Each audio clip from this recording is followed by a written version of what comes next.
Hello aspirants, welcome to Easy as by the Hindu analysis.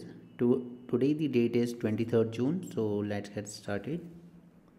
First news is with respect to US attack Iran and it strikes 3 nuclear sites. Now कुछ साल पहले से जब मैं आपको discussion करा रहा हूँ, आप में से अगर पहले सुनते होंगे, आई टोल्ड यू दैट जब यूएसए ने ये डील कैंसिल की थी ईरान के साथ, तब यूके, फ्रांस, जर्मनी इन लोगों ने इसको कंटिन्यू किया था। लेकिन यूएसए से जब बाहर गया था तभी मैंने आपसे कहा था अगर यूएसए का एटीट्यूड यही रहा तो it will end up giving one more North Korea to the world. क्योंकि जब कोई आपके साथ नेगोशिएटिंग टेबल पे आ रहा है, उसने आपकी हर शर्त मान ली थी, आईएईए के सारे सेफगार्ड्स मान लिए थे उसने, उसके बाद इस डील को कैंसिल करके आपने दोबारा ईरान को उसी तरफ पुश कर दिया। ओके, तो यहाँ पे 3 न्यूक्लियर साइट्स हैं important, Fordow, Natanz and Isfahan. Okay, तीनों साइट्स की अपनी क्वालिटी है। सबसे पहले Isfahan, it is the largest nuclear research site. Okay, यहाँ पे रिसर्च हो रही है सिर्फ, लेकिन जहाँ पे सबसे ज़्यादा यूरेनियम एनरिच किया जा रहा है वो है Natanz, and this is the most important site क्योंकि यूएसए की कंडीशन ये है इस वॉर को रोकने के लिए इसराइल के साथ, दैट आप यहाँ पर ये जो एनरिचमेंट कर रहे हो इसको बंद कर दो, और आपको अगर सिविल न्यूक्लियर प्रोग्राम के लिए, इलेक्ट्रिसिटी एनर्जी के लिए आपको यूरेनियम चाहिए तो वो आप डायरेक्टली इंपोर्ट कीजिए एनरिच्ड यूरेनियम। क्योंकि यहाँ पर जब ये इसकी एनरिचमेंट 90% से ऊपर लिए जाते हैं तो ये आ जाता है वेपन ग्रेड में। Okay, so this is the condition that US और Mr Trump has put forward that stop this uranium enrichment. अगर आपको सिविलियन वर्क के लिए चाहिए तो आप एनरिच यूरेनियम डायरेक्टली परचेज कर सकते हैं। Fordow site, this is the most heavily fortified nuclear site. Okay, ये बहुत ही ज़्यादा ऑलमोस्ट 80 मीटर्स डीप है माउंटेन से, और ये आप यहाँ से अंदाज़ा भी लगा सकते हैं कि ये वो B-2 बॉम्बर्स हैं जो यूएसए ने यूज़ किए, विच इज़ एक्चुअली इसका जो डिज़ाइन है वो लिया गया है एक स्पीशीज़ जिसका नाम है आपका फाल्कन। ओके, ये उसी के वो विंग्स फैला के उड़ता है, लेकिन उसके बाद अपने आप को इस तरह के शेप में मोल्ड कर देता है, एंड ये फास्टेस्ट फ्लाइंग फाल्कन माना जाता है। उसी से इंस्पायर है ये डिज़ाइन। ये मैं इसलिए बता रहा हूँ क्योंकि एक बार आपसे new parliament building, sorry old parliament building पे क्वेश्चन पूछा था, तो उसमें एक स्टेटमेंट डाल दिया था उसने that the design has been inspired by 64 Yogini temple under Kachhwa dynasty, जो हमारे मध्य प्रदेश के मुरैना में है। ठीक है, तो इस तरह की स्टेटमेंट डाल देता है यूपीएससी। तो ये एक फैल्कन स्पीशीज़ से इंस्पायर है इसका डिज़ाइन, और ये जो साइट है इतनी ज़्यादा माउंटेन के नीचे है कि यहाँ पे से थोड़े से क्रैटर बना पाया है यूएसए, और कुछ नहीं हुआ इस बॉम्बिंग में। Okay, the craters at the Iran Fordow facility after US strike, सिर्फ यहाँ पे थोड़े से, कोई ज़्यादा डैमेज नहीं हुआ है, बट जो मेन कंडीशन है वो है विद रिस्पेक्ट टू एनरिचमेंट, जो कि किया जाता है नतान्स यूरेनियम एनरिचमेंट फैसिलिटी पर। ओके, बट आज ये जो भी कुछ हो रहा है इसके लिए रिस्पॉन्सिबल सिर्फ मिस्टर ट्रम्प हैं और यूएसए, क्योंकि अगर उन्होंने इस डील को कैंसिल ना किया होता, दोबारा से सैंक्शन इम्पोज ना किए होते, तो ईरान इस रास्ते पर नहीं आया होता।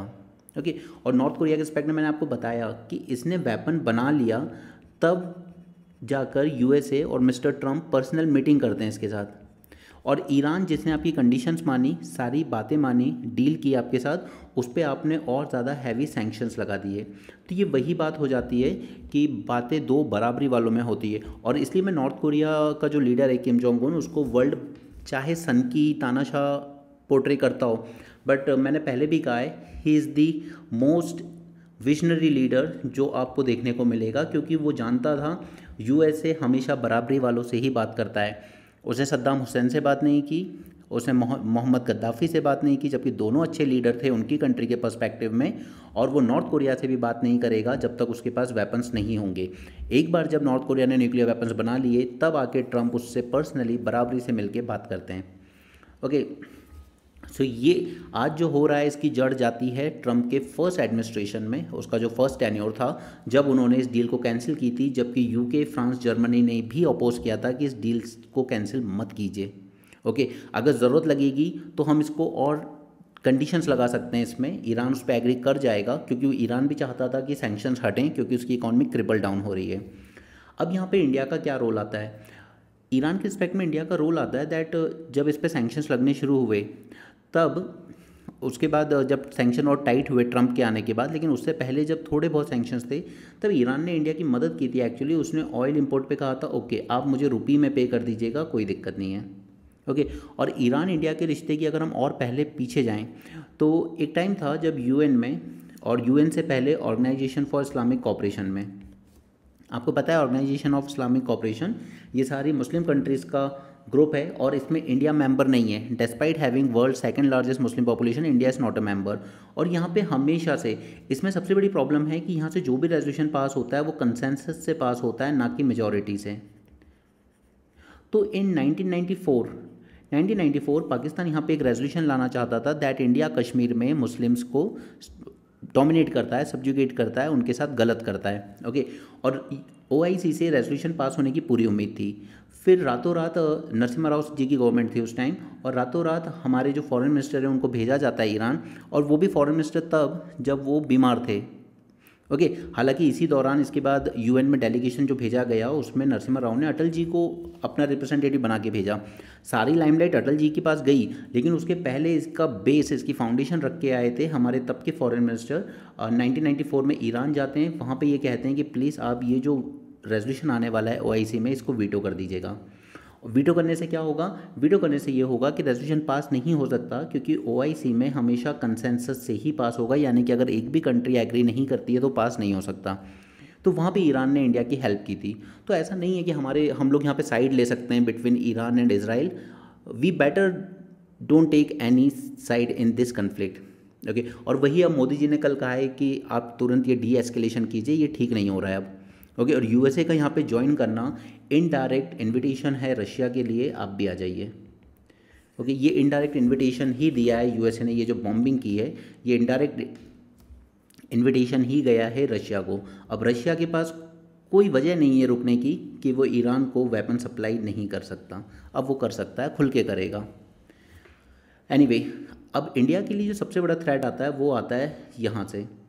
एक है स्ट्रेट ऑफ हॉर्मुज, एक है बाब अल मंडेब, ये है हमारा रेड सी, और ये है पर्शियन गल्फ।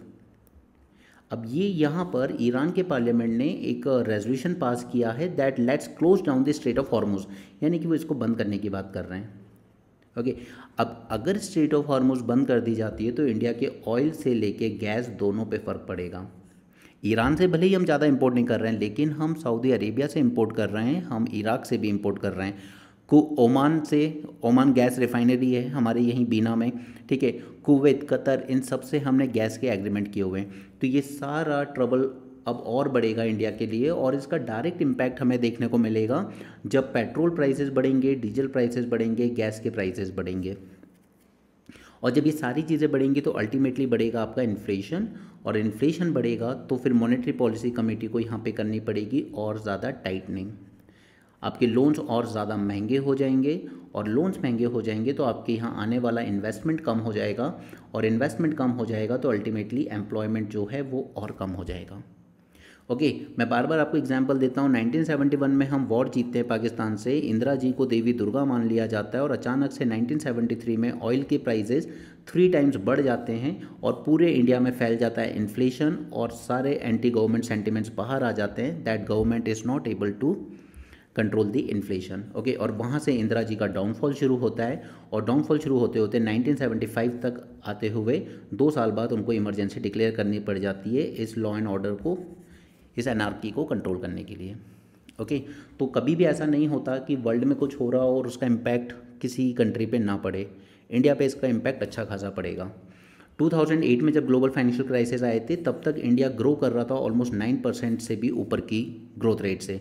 2008 में क्राइसिस आए और उसके बाद मैसिव अनएम्प्लॉयमेंट देखा गया, और ट्रेड काफ़ी हद तक नीचे चला गया, लेकिन क्योंकि हमारा डोमेस्टिक मार्केट बहुत बड़ा है तो हम लोग यहाँ तो सस्टेन कर गए, और अनएम्प्लॉयमेंट में हम लोग बच गए thanks to doctor Manmohan Singh. ठीक है, उन्होंने कहा प्राइवेट सेक्टर में अगर जॉब्स जा रही है जाने दो, आप पब्लिक सेक्टर में जॉब्स क्रिएट कर दो। यूपीएससी जैसी संस्थाओं ने भी अपने रिक्रूटमेंट बढ़ा के 1300-1400 तक लेके आए। अब ये सब देखते हैं ना, जो काफ़ी सारे गौरव अग्रवाल और इनके जैसे लोग जो प्राइवेट सेक्टर में ऑलरेडी बहुत अच्छा कर रहे थे, ये सब पब्लिक सेक्टर में इसी दौरान आए हैं जब यूपीएससी और सारी गवर्नमेंट संस्थाओं ने नंबर ऑफ़ वैकेंसीज बढ़ाना शुरू की। लेकिन ये बहुत अच्छा विजन था इनका कि अगर प्राइवेट सेक्टर जॉब नहीं दे रहा तो पब्लिक सेक्टर में दो, क्योंकि लोगों के हाथ में पैसा नहीं जाएगा तो मार्केट में डिमांड नहीं आएगी, और डिमांड नहीं आएगी तो फिर कंपनीज इन्वेस्ट किसके लिए करेंगी। ओके, सो हमेशा वर्ल्ड में अगर कुछ भी होगा उसका इम्पैक्ट इंडिया पे पड़ेगा।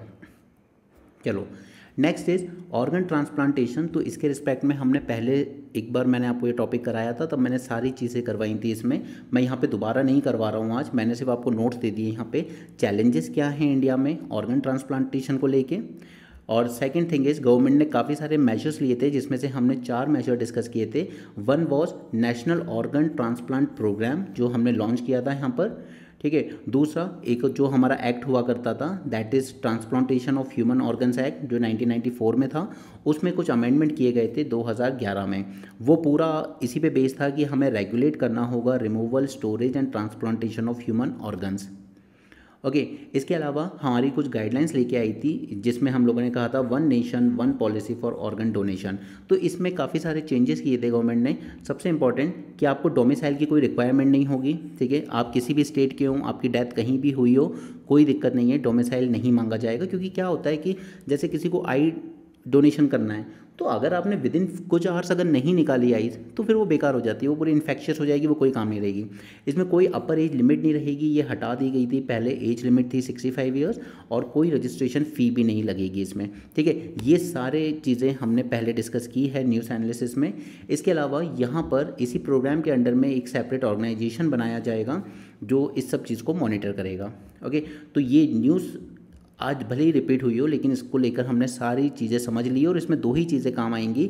एक है हमारा चैलेंजेस क्या है इसमें, और दूसरा कि गवर्नमेंट ने मेजर्स क्या लिए हैं। That's it. ओके, और उस टाइम मैंने आपको कुछ फैक्ट्स लिखवाए थे जो आपके नोट्स में होने चाहिए। इस बार के बच्चों ने नहीं लिखे होंगे, पहले के होंगे, मैं आपको दोबारा प्रोवाइड कर दूंगा। चलो हम लोग आगे चलते हैं।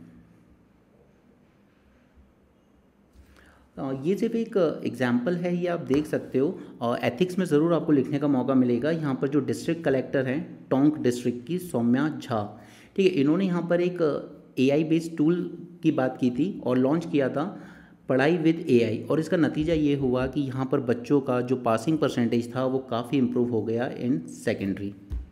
ओके, पढ़ाई with AI based initiative launch with objective of helping out students in difficult subjects, ठीक है। तो यहाँ पर ये इनका नाम याद रखिएगा सौम्या झा का। ये इसलिए ज़रूरी हो जाता है क्योंकि इसी तरह के एग्जाम्पल्स, रोल मॉडल्स हमें एथिक्स में लिखने होते हैं।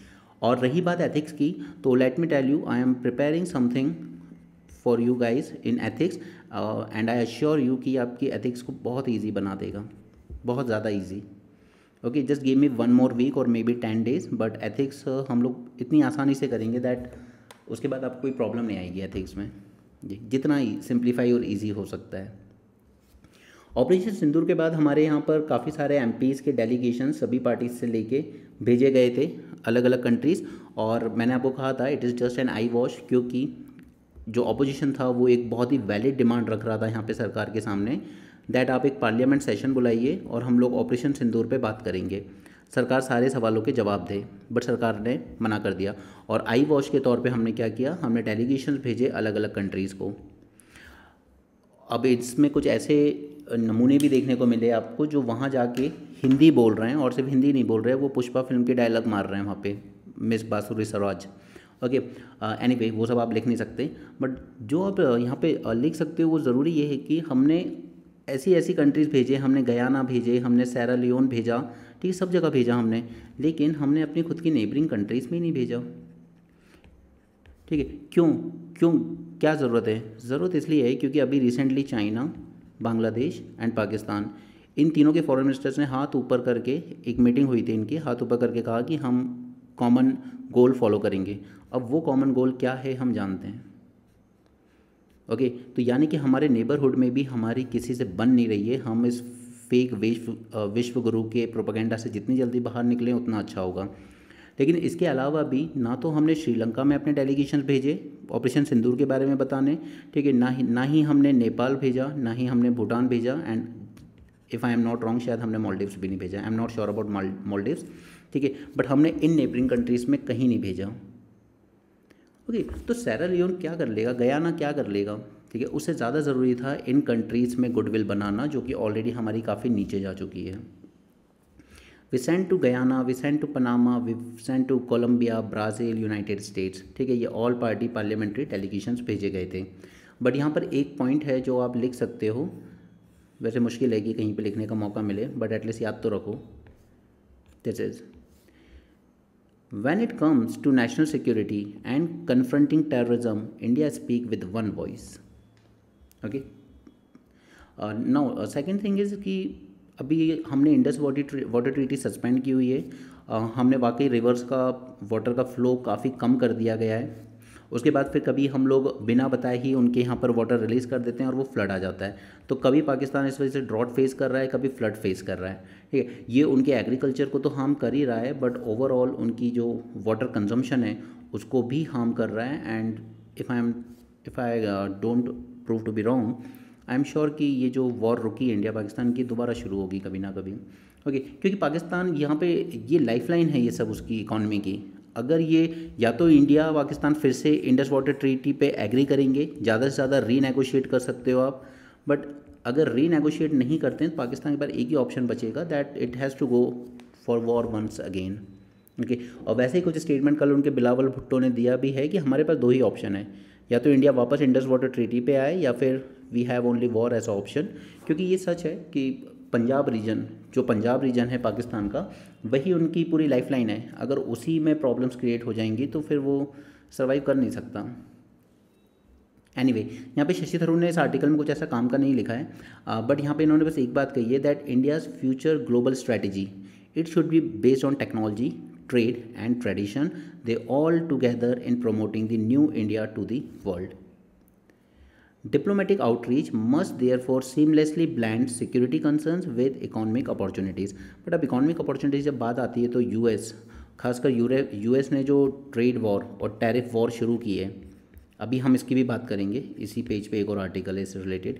ये जो ट्रेड एंड टैरिफ वॉर है ये इंडिया के लिए एक बहुत बड़ा कंसर्न है, क्योंकि यूएसए हमारे लिए बहुत बड़ा मार्केट है। ओके, लेकिन उसने जिस तरीके से ये चीज़ें कर रहा है वो दिक्कत देगा हमें। एनीवे, पनामा एंड गयाना का बस एक छोटा सा रेलेवेंस था कि आपको पता है ना, यूएनएससी में एक तो 5 मेंबर है परमानेंट, प्लस 10 मेंबर्स होते हैं नॉन परमानेंट। तो ये नॉन परमानेंट मेंबर्स हैं इस वक्त यूएन सिक्योरिटी काउंसिल के, अलॉन्ग साइड कोलंबिया, जो उम्मीद कर रहा है कि उसको एक टेन्योर मिलेगा 2026 में।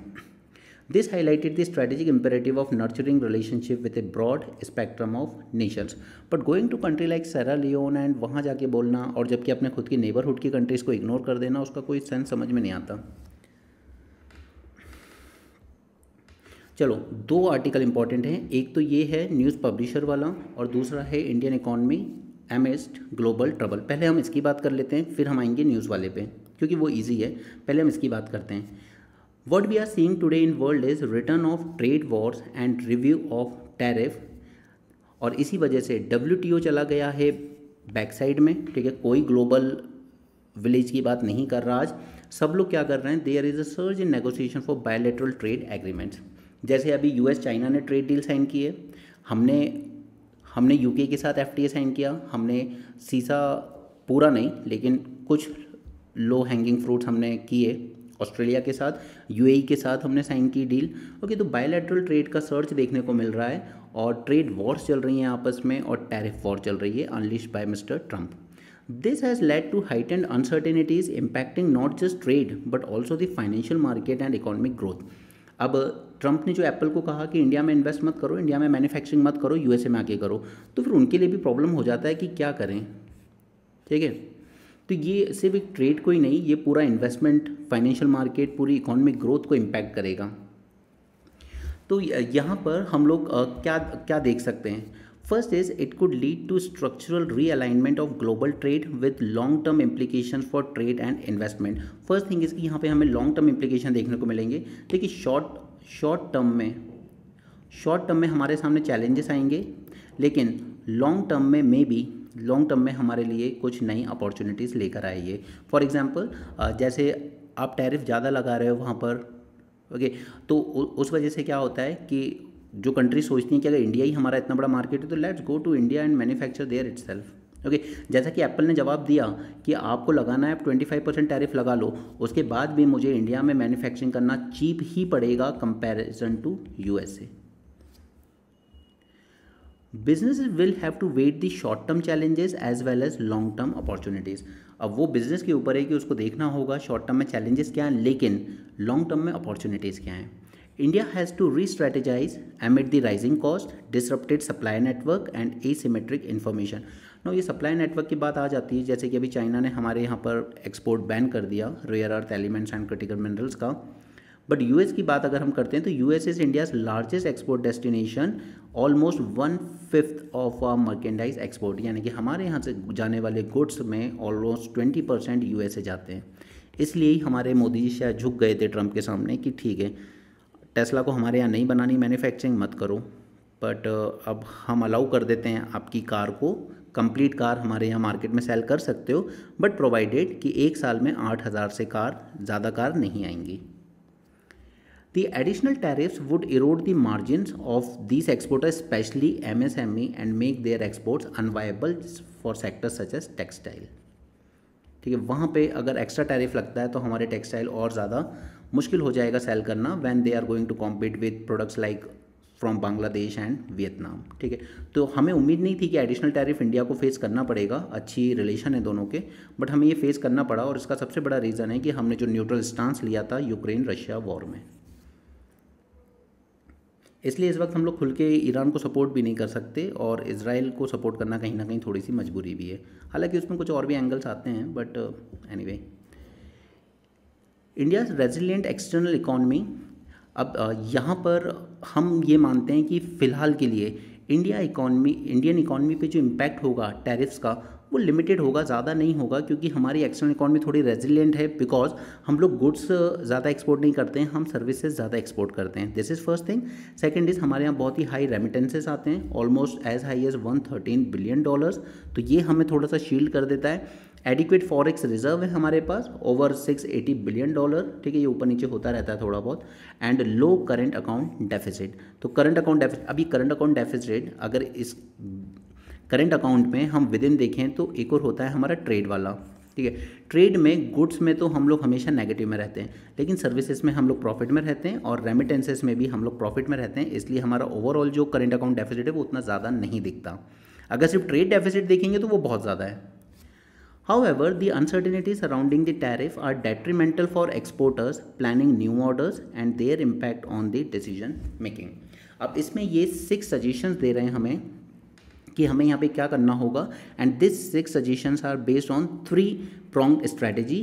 First is to manage the external shocks, second is to ensure domestic economic resilience, and third is to leverage a window of opportunity। अब यहाँ पे इन्होंने जो 6 वे सजेस्ट किए हैं हम उनको याद रखेंगे, वो हमारे काम के हैं।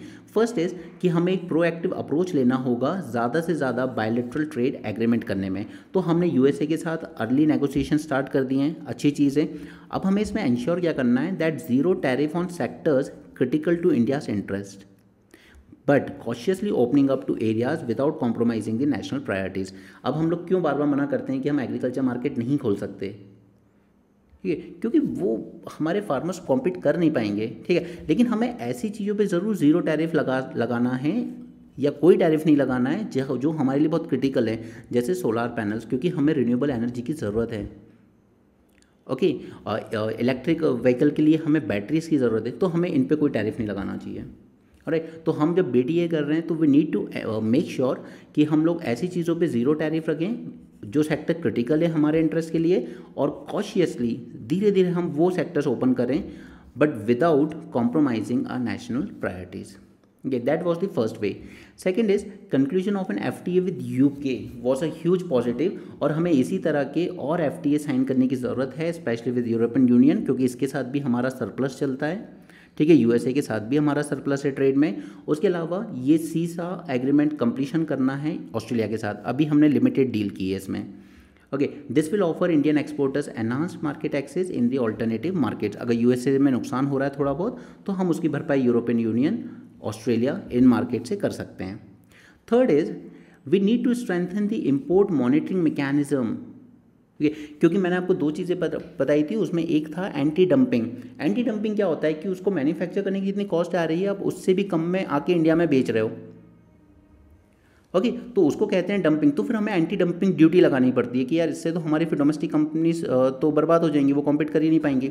तो हमें अपना इंपोर्ट मॉनिटरिंग मैकेनिज्म मजबूत रखना होगा, क्योंकि there is a greater risk of dumping into India. The trade remedial measure should be deploy swiftly to protect the domestic industries.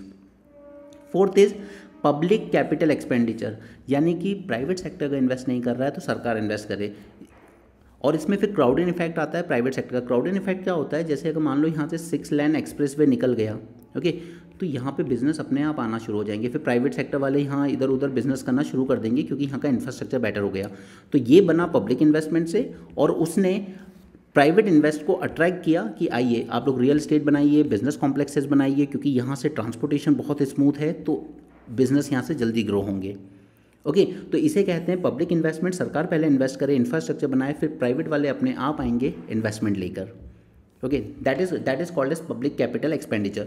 लेकिन हमारे यहाँ अभी थोड़ा उल्टा ही चल रहा है, हम लोग लाडली बहनाओं को खुश करने में ज़्यादा बिजी हैं। और ये मैं इसलिए नहीं कह रहा हूँ कि ये एक आध दो स्टेट की बातें, नहीं, अभी बिहार में भी यही प्रॉमिस किया गया है, दिल्ली में भी यही प्रॉमिस किया गया था, मध्य प्रदेश में सबसे पहले लॉन्च हुई थी स्कीम। अब इन्होंने बिहार में प्रॉमिस किया है हम 2 लाख रुपए देंगे, वो भी ऑलमोस्ट कितनी लाखों फैमिलीज़ को, I think 12 lakh family something. अब 12 लाख इंटू 2 लाख, ओके, इतना पैसा अगर आप इस तरह की चीज़ में, ये कंजम्पशन टाइप की चीज़ें हैं कि आपको पैसा दिया 2 लाख रुपए, जाओ एंजॉय करो, लेकिन वो कैपिटल एक्सपेंडिचर नहीं कहलाता, उससे हमने कोई एसेट क्रिएट नहीं किए। ठीक है, तो सरकार क्या कर रही है, पब्लिक फंड को गलत जगह डाइवर्ट कर रही है। Sustaining the public capital expenditure is vital in maintaining the growth momentum. The continued public capital expenditure will ensure that domestic economy remains resilient and help to crowd in the private investment. जब public investment आएगा तो वो अपने आप pull करेगा private investment को। Next is monetary policy should continue to remain accommodative, यानी कि इंटरेस्ट रेट कम ही रखे, रेपो रेट वगैरह कम रखे बैंक। बट अब हम देख रहे हैं कि जिस तरह की डेवलपमेंट पर्शियन गल्फ में हो रही है, इन्फ्लेशन जिस तरीके से बढ़ेगा, ये बहुत मुश्किल हो जाएगा कि मॉनेटरी पॉलिसी एकोमोडेटिव रह पाए, यानी कि और रेपो रेट कम हो पाए, इसके चांसेस बहुत कम है। Next is anchor the potential foreign investment across sectors looking to diversify their supply chains from China.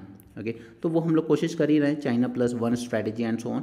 अभी पता है ये जो ईवीज़ को अलाउ किया गया ना, उसकी शायद ज़रूरत नहीं थी, क्योंकि एक वियतनाम बेस्ड बहुत बड़ी कंपनी है ईवी की, उसने हमारे यहाँ चेन्नई में अपनी फैक्ट्री लगाई है। ओके, उसी तरीके से हमने ये जो अलाउ किए हैं 8000 कार एनुअली, उसमें हमने चाइना की एक कंपनी है BYD, वो भी इलेक्ट्रिक व्हीकल बनाती है बहुत अच्छे, ऑलमोस्ट कंपेयर टू टेस्ला, इसको तो हमने अलाउ नहीं किया है। ठीक है, हमने चाइनीज़ कंपनीज को अलाउ नहीं किया है इस स्कीम में।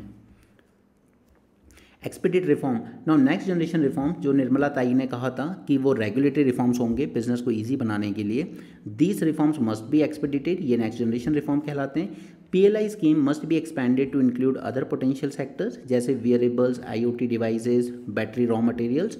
And third is scale up the manufacturing, attract investment in critical sector and build self reliance. तो ये सब हम करने की कोशिश कर रहे हैं, बट नहीं आ रहा रिस्पॉन्स अभी तक।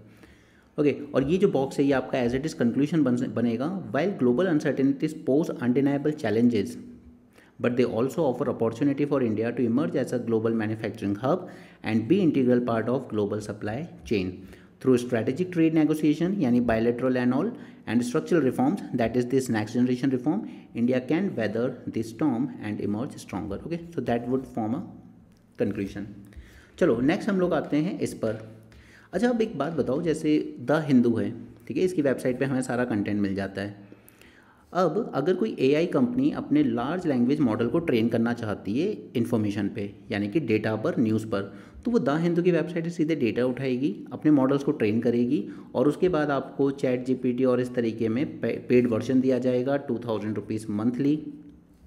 ओके, तो यहाँ पर these AI companies, ChatGPT and others, they are earning, right, they are saying, देखिए हमारा मॉडल तो और भी अच्छा है, बहुत अच्छा है, बट ये किस पर बेस्ड है, ये बेस्ड है द हिंदू पर। अब द हिंदू ने इसके पीछे काफ़ी सारी ट्रेंड मैन पावर लगाई होगी, ठीक है, काफ़ी सारे रिसोर्सेज लगाए होंगे, तब जाकर उसने ये डेटा, ये इन्फॉर्मेशन, ये न्यूज़ जनरेट की होंगी। तो ये लार्ज लैंग्वेज मॉडल इनके डेटा को यूज़ कर रही है and not paying them anything. ठीक है, वो मंथली सब्सक्रिप्शन वगैरह लेंगे वेबसाइट का, that is one thing, but क्या इनको कंपनसेशन मिल रहा है इस चीज़ के लिए कि आपने जो इतनी मैन पावर लगाई है, रिसोर्सेज लगाए हैं, पूरे देश दुनिया से न्यूज़ इकट्ठी की है, आपने आर्टिकल्स लिखे हैं, क्या उसके लिए ये चैट जीपीटी जैसी कंपनीज कंपनसेट कर रही है न्यूज़ वालों को? नहीं कर रही है। ओके, तो यही एक सबसे बड़ा चैलेंज बन के आया है कि फिर हम ये मेहनत क्यों कर रहे हैं। ओके, तो यहाँ पर ये जो न्यूज़ एजेंसीज हैं ये एंटी टेक्नोलॉजी नहीं है। ठीक है, आप टेक्नोलॉजी ग्रो करो, कोई दिक्कत नहीं है, लेकिन आप जिनका डेटा यूज़ कर रहे हो उनको कंपनसेट तो करो। Okay, large language artificial intelligence models are fueled by content on the internet, and much of this content comprises news reports gathered, curated and published by media professionals and organizations with decades of experience. Okay, so this is a big issue इस technology के era में, और यहाँ पे 3-4 important points हैं, वो मैंने आगे आपको दिए भी हैं अलग से। It is clear that AI firms with their billions in market capitalisation, ठीक है, क्योंकि बहुत इन्वेस्टर्स आते हैं इनके पास कि ओके आप चैट जीपीटी जैसा कुछ बना रहे हैं, हम इन्वेस्ट करने को तैयार हैं, मार्केट कैपिटलाइजेशन इनके पास ज़्यादा है, but they must not be permitted to just take what they want from the internet, synthesise these inputs into monetise insights and pretend that the whole process is a form of victimless innovative progress. Now what kind of innovation is this? आप chat GPT पे search कीजिए कि मुझे से ऋषभ पंत का data दे दीजिए उसके last tour Australia से, ठीक है। अब यहाँ पे चैट जीपीटी क्या करेगा, वो जाएगा क्रिक बस जैसी वेबसाइट्स को स्कैन करेगा इंटरनेट से, ठीक है, वो स्कैन करेगा ESPN क्रिक इन्फो को, और आपके सामने ऋषभ पंत का डेटा निकाल के दे देगा और कहेगा see ChatGPT has made your work very easy. But problem है कि ये इनोवेटिव प्रोग्रेस कैसे कह सकते हो आप, जब आप गूगल से ही या दूसरों की मेहनत का पूरा डेटा निकाल के बस उसको कंपाइल कर रहे हो and you are monetising that, ठीक है, चैट जीपीटी का paid version. So publishers have a clear right to decide who gets to hover on their entire corpus and ensure that their business benefit from the AI wave। तो यहाँ पर AI से protect करने की ज़रूरत है in news agencies को या इंटरनेट पर जो भी डेटा रखा हुआ है। तो इसी के रिस्पेक्ट में हमारी DPIIT इसने एक कमेटी बनाई है on copyright and AI। This is a welcome step, ठीक है। तो अब मैं आपको वो इंपॉर्टेंट पॉइंट्स दिखा देता हूँ direct. See what are the present challenges. First is it is weakening the business model. There is a decline in public trust and news monetization continues. There is reluctance to pay for news and it is further amplified by AI generated summaries. अब आप मेरे साथ the Hindu analysis कर रहे हो क्योंकि आपको ये जो मैं फैक्ट्स वगैरह दे रहा हूँ यहाँ पे, ये जो समझा रहा हूँ या जो आपको ट्रेन कर रहा हूँ सोचने में, how to think, how to write, ठीक है। लेकिन अगर आप चाहोगे तो सीधे चैट जीपीटी से इसकी समरी निकाल लोगे, वो इंपॉर्टेंट पॉइंट्स निकाल देगा और आप पढ़ लोगे। ओके, तो यहाँ पर सिर्फ AI जनरेटेड समरीज पर रिलाई करके लोग अपना टाइम सेव कर रहे हैं। आप देखिए, वो जिनको सिर्फ न्यूज़ जाननी हो जनरली उनके लिए ठीक है चैट जीपीटी, बट जो आप UPSC एस्पिरेंट हो उसके लिए वो सफिशिएंट नहीं है, ठीक है। तो इस फ्रॉड में कभी मत फंसना। There was a teacher in next IAS, I don't remember his name, I have this problem, I don't remember people's name. Okay, तो उन्होंने वहाँ पर एक रेस्टोरेंट पे सबको स्टूडेंट्स को खाने पीने पे बुला लिया एंड वहाँ पर उन्होंने लॉन्च कर दिया भारत जीपीटी। तो वो सब बकवास बातें हैं। न्यूज़पेपर आपको UPSC के पॉइंट ऑफ व्यू से तो खुद पढ़ना पड़ेगा, समरी काम नहीं करेगी वहाँ।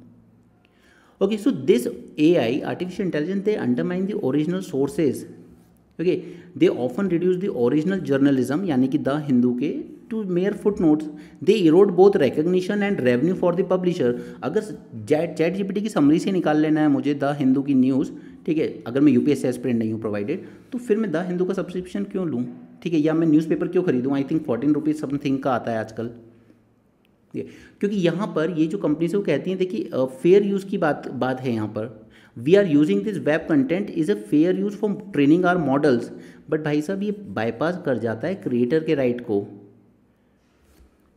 Okay, so there is a sure need for consent as well as compensation. अगर आप द हिंदू या वर्ल्ड के किसी भी न्यूज़ एजेंसी का डेटा यूज़ कर रहे हैं, you need to take the consent and you need to pay the compensation.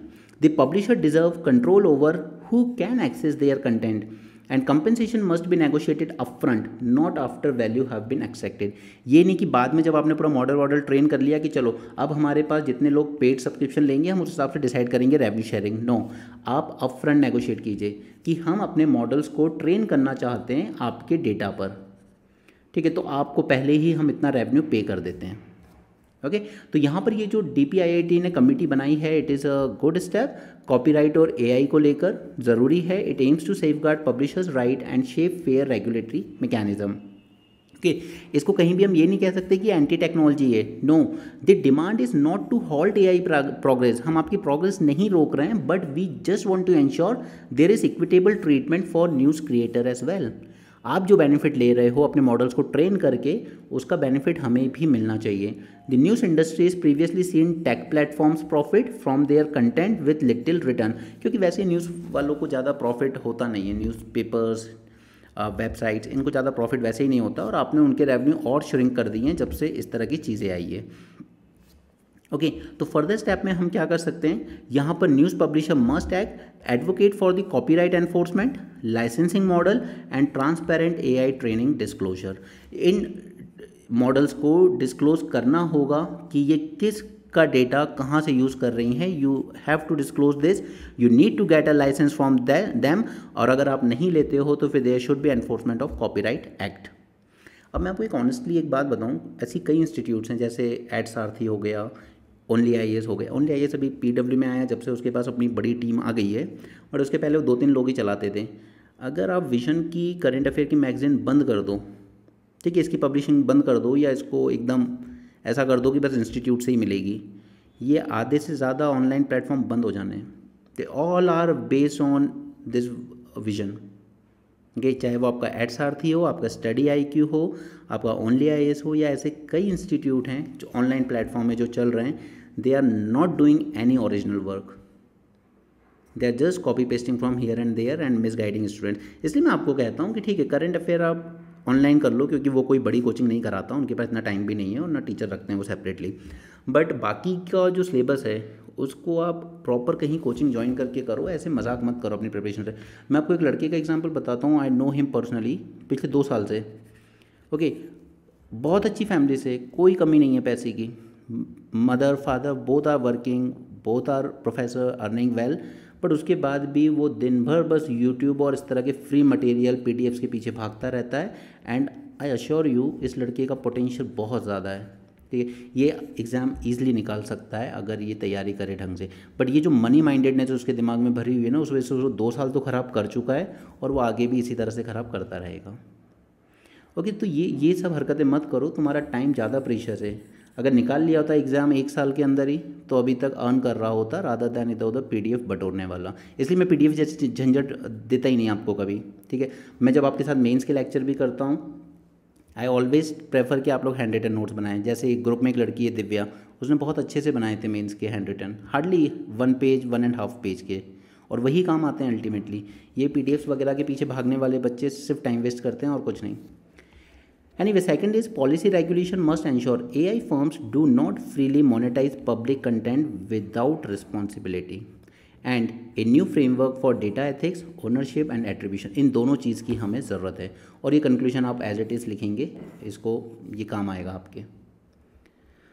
Okay आगे हम लोग चलते हैं। हाँ, यहाँ पर एक इंडेक्स आया है, critical and emerging technologies index. इसने क्या किया है, इसने 5 टेक्नोलॉजी सेक्टर पे फोकस किया है, AI, biotechnology, semiconductors, space and quantum. और इसमें यहाँ पर इन सबको अलग अलग वेट दिया, और उस हिसाब से जब निकाला इन्होंने, तो आप ये देखिए ज़रा कि इंडिया कहाँ लाई करता है। इसलिए मैं कहता हूँ कि जो फेक विश्व गुरु की मस्ती चढ़ी है ना इंडिया को, ये ठीक नहीं है। हम रियलिटी नहीं देख पा रहे हैं अपनी। 2-4 अच्छे इंस्टीट्यूट छोड़ दें अगर हम, IIT दिल्ली, बॉम्बे जैसे, तो बाकी सब कचरा चल रहा है। Okay nothing good. Just look at AI, biotechnology, semiconductor, space, इसमें USA और चाइना कहाँ स्टैंड करते हैं। ओके क्वांटम, और हम लोग कहाँ स्टैंड कर रहे हैं, ठीक है। US 22, India 3, 4, 2.4, 3.6, 1.3। आपको मैंने एक पढ़ाया था इंडिया क्वांटम मिशन, ठीक है, उसमें आई टोल्ड यू कि इंडिया कितना इन्वेस्ट कर रहा है, 6003 करोड़। वो भी कब तक करेगा, 2031 तक, धीरे धीरे। ये China is investing more than 20 times of this amount. Okay USA is investing 5 times this amount on quantum, ठीक है। फंडिंग में हम लोग खर्च करना नहीं है। स्कूल, कॉलेज, यूनिवर्सिटीज़ के करिकुलम हमारे टोटल आउट ऑफ डेट हैं आज की ज़रूरत के हिसाब से। कुछ एक टॉप की यूनिवर्सिटीज़ को छोड़ दें, बाकी कॉलेजेस जस्ट डिग्री देने के लिए बन गए हैं। ओके। सो बस इसका याद रखिएगा कि ऐसा एक इंडेक्स बनाया है हमने and we are not doing well on this. ठीक है, ये सारी चीज़ें याद रखने की जरूरत नहीं है, but we are far behind these three, US, China, Europe. Okay, we are not doing well. Okay, foreign universities पे हम लोग ऑलरेडी बात कर चुके हैं। हमने सारे जो इसमें गाइडलाइंस आई थी यूजीसी की, हमने वो समझ ली थी। कुछ फॉरेन यूनिवर्सिटीज़ ने यहाँ इंटरेस्ट दिखाया, वो जान लिया था। इसके अलावा कि इंडिया में स्कोप क्यों है, क्योंकि इंडिया में जो ग्रॉस एनरोलमेंट रेशियो है हायर एजुकेशन में, वो अभी भी अंडर 30% है, हार्डली 25 पॉइंट समथिंग। ओके, तो ये एक अपॉर्चुनिटी देता है कि इन फॉरेन यूनिवर्सिटीज़, क्योंकि इनके यहाँ पर तो डेमोग्राफिक डिविडेंड इतना श्रिंक हो चुका है दैट उन्हें इतने ज़्यादा स्टूडेंट्स वहाँ नहीं मिलते हैं। और इंडिया से हर स्टूडेंट फॉरेन जा नहीं सकता पढ़ने, क्योंकि कॉस्ट ऑफ लिविंग हाई है। इसलिए इन यूनिवर्सिटीज़ का यहाँ पे ब्रांच खोलने का इंटरेस्ट है, because India offers immense opportunity, क्योंकि हमारे यहाँ gross enrolment ratio higher education institution में अभी भी बहुत कम है। So there is a big scope. इसीलिए ये लोग अपने अलग अलग ब्रांच यहाँ पर खोल रहे हैं, और मोस्टली जो ब्रांचेस खुल रही हैं गिफ्ट सिटी में और मुंबई में खुल रही हैं। लेकिन अगर इनका हम ओवरऑल देखें, इन्होंने चाइना में भी ब्रांच खोली, साउथ ईस्ट एशिया में भी खोली है, और वेस्ट और सेंट्रल एशिया में भी खोली। वहाँ पर इनका रिकॉर्ड थोड़ा मिक्स ही देखने को मिलता है। There have been several instances that they have lost money and they have ultimately exit. तो यहाँ पर इंडिया के रिस्पेक्ट में क्या है, हो सकता है कि ऐसी हालत यहाँ भी देखने को मिले, क्योंकि इंडिया नंबर ऑफ़ स्टूडेंट ज़रूर आपको ज़्यादा प्रोवाइड करेगा, लेकिन हमारी जो कॉस्ट है, यानी कि जो अफोर्डेबिलिटी है, वो उतनी ज़्यादा नहीं है। जैसे ऑस्ट्रेलिया की जब यूनिवर्सिटी ने खोला तो उन्होंने कहा हम 12 लाख कुछ एनुअल फ़ी रखेंगे। कितने पेरेंट्स अफोर्ड कर पाएंगे यहाँ? मुश्किल है ना। India lack a sufficient number of good quality higher education institution. वही मैं आपको कह रहा हूँ कि अगर कुछ एक टॉप कॉलेजेस हम छोड़ दें तो मेजॉरिटी जो कॉलेजेस हैं हमारे, दे आर मीडियोकर। तो अगर ये इंस्टीट्यूट्स अच्छी अपॉर्चुनिटीज़ प्रोवाइड करते हैं आगे चल के जॉब्स के रिस्पेक्ट में, कैंपस प्लेसमेंट के रिस्पेक्ट में, क्वालिटी ऑफ एजुकेशन में, तो ये गेन कर सकते हैं इंडिया में। Branch campuses will offer these students an option of a foreign degree at home. Okay, तो ये कुछ अट्रैक्टिव पॉइंट्स हैं इसके, बाकी हमने टॉपिक डिस्कस कर चुके हैं पहले। India could achieve quantum communication using satellite by 2030, और ये चाइना ने अचीव कर लिया था almost a decade ago. Okay, अब क्वांटम, इंडिया की क्वांटम टेक्नोलॉजी पे मैंने आपके साथ पूरा सेशन किया हुआ है मेंस 450+ में। उसमें मैंने सारे टर्म्स वगैरह समझाए थे आपको, quantum entanglement and other things. ठीक है, और यहाँ पर मैं आपके साथ सिर्फ 2 चीज़ें डिस्कस करूँगा, that is working of this quantum key distribution. ठीक है, ये क्या होती है actually? It is not a kind of key, okay, it is actually the photons. Just a second, train निकल जान दो।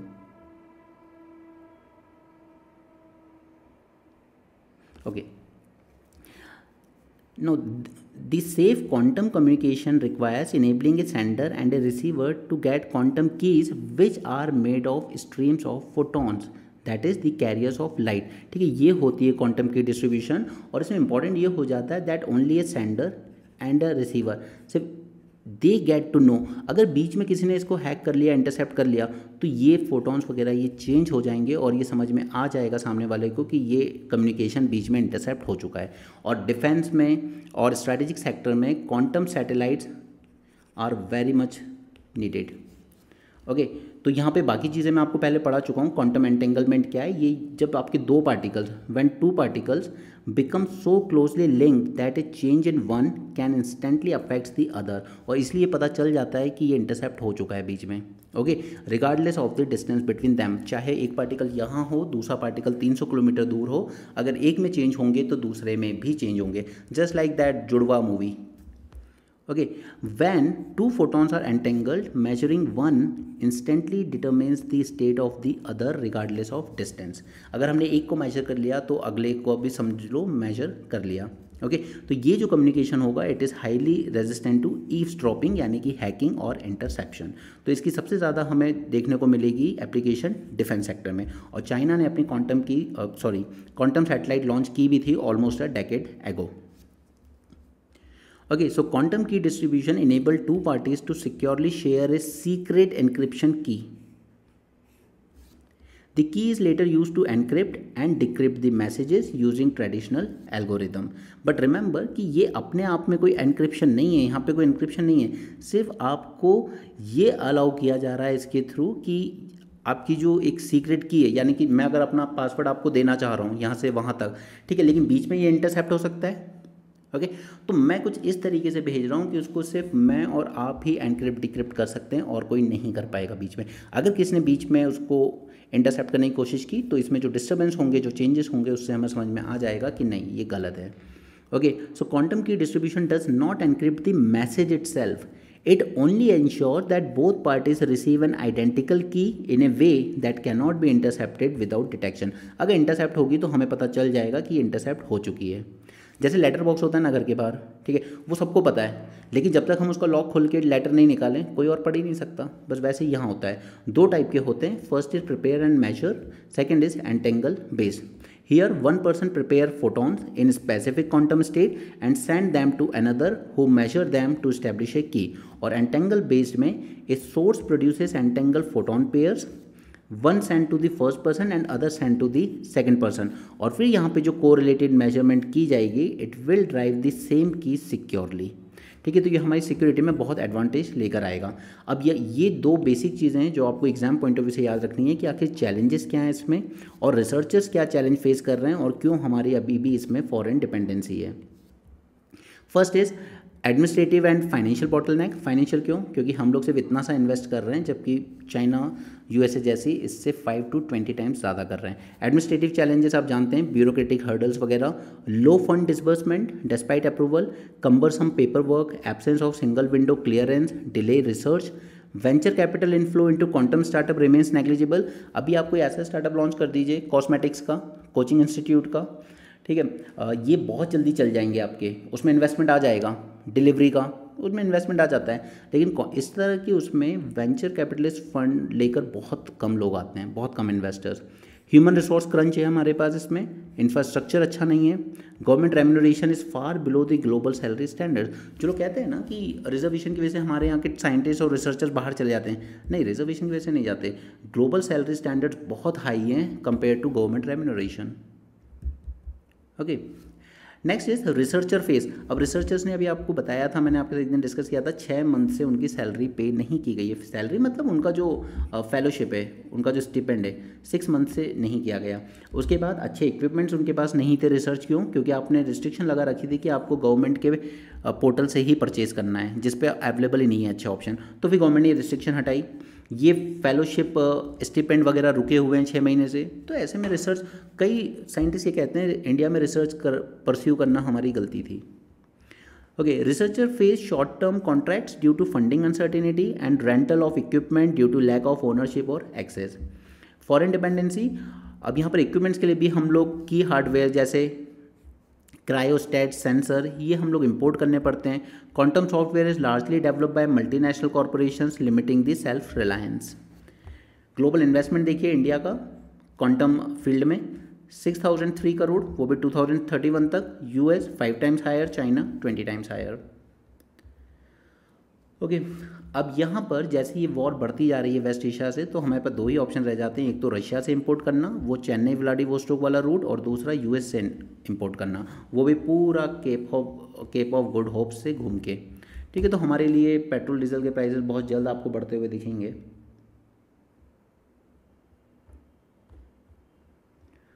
नेक्स्ट इज, ये देखिए यहाँ पे यूएस ने कहा भी है, US would allow Iran to operate nuclear power plants but not enrich its own fuel.